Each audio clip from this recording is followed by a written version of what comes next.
திருவள்ளூர் மாவட்டம் மீஞ்சூரில் அரசு உதவி பெறும் பள்ளியில் சைலேஷ் என்ற மாணவன் 9ஆம் வகுப்பு படித்து வருகிறார். பார்ப்பதற்கு மெலிந்த தேகத்தோடு மூக்கு கண்ணாடி அணிந்து காணப்படும் சைலேஷ் படிப்பில் கில்லாடி. மனதில் உறுதியும் திறமையும் மிகுந்த சிறுவன் இந்த சைலேஷ். நாமெல்லாம் வாட்ஸ்அப் பார்க்கறதோட சரி, ஆனால் இந்த சைலேஷ் வாட்ஸ்அப்புக்கு இணையாக ஆப்பே தயாரித்து விட்டார் என்பதுதான் அமேசான் நிறுவனத்தை தலை கிறுகிறுக்க வைத்து விட்டது.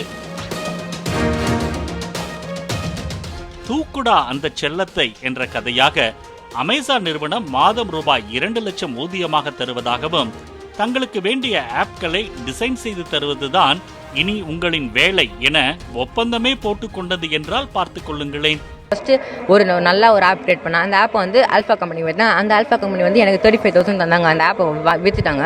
அந்த கம்பெனி வந்து ஈரோப்பில் இருக்குது. அடுத்தது வந்து நியோட்ரான் கம்பெனி கம்பெனியோட என்னோட இன்னொரு 2வது ஆப் விட்டேன். அவங்க வந்து 45,000 வந்து அமிச்சாங்க.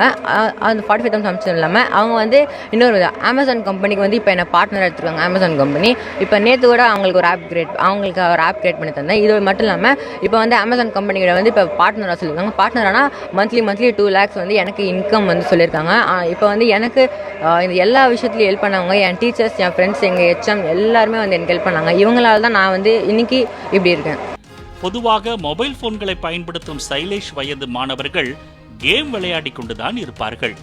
ஆனால் மொபைல் போன் மூலமாக சைலேஷ் 3 ஆப்களை டிசைன் செய்து வருமானம் ஈட்டி உள்ளான் என்பதுதான் பெருமைக்குரிய விஷயம்.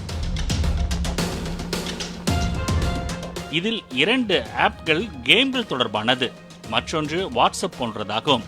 மீஞ்சூரில் ஒரு சிறிய வாடகை வீட்டில் தந்தை நல்ல பெருமாள், தாய் முத்துலட்சுமி, தங்கை நேகா ஆகியோருடன் சைலேஷ் வசிக்கிறார். தந்தை நல்ல பெருமாள் இஸ்திரி போடும் வேலை செய்கிறார். சைலேஷின் தந்தை விருதுநகர் மாவட்டம் ஸ்ரீவில்லிபுத்தூர் தாலுகா இளந்தைக்குளம் என்ற பகுதியை பூர்வீகமாக கொண்டவர் என்பது குறிப்பிடத்தக்கது.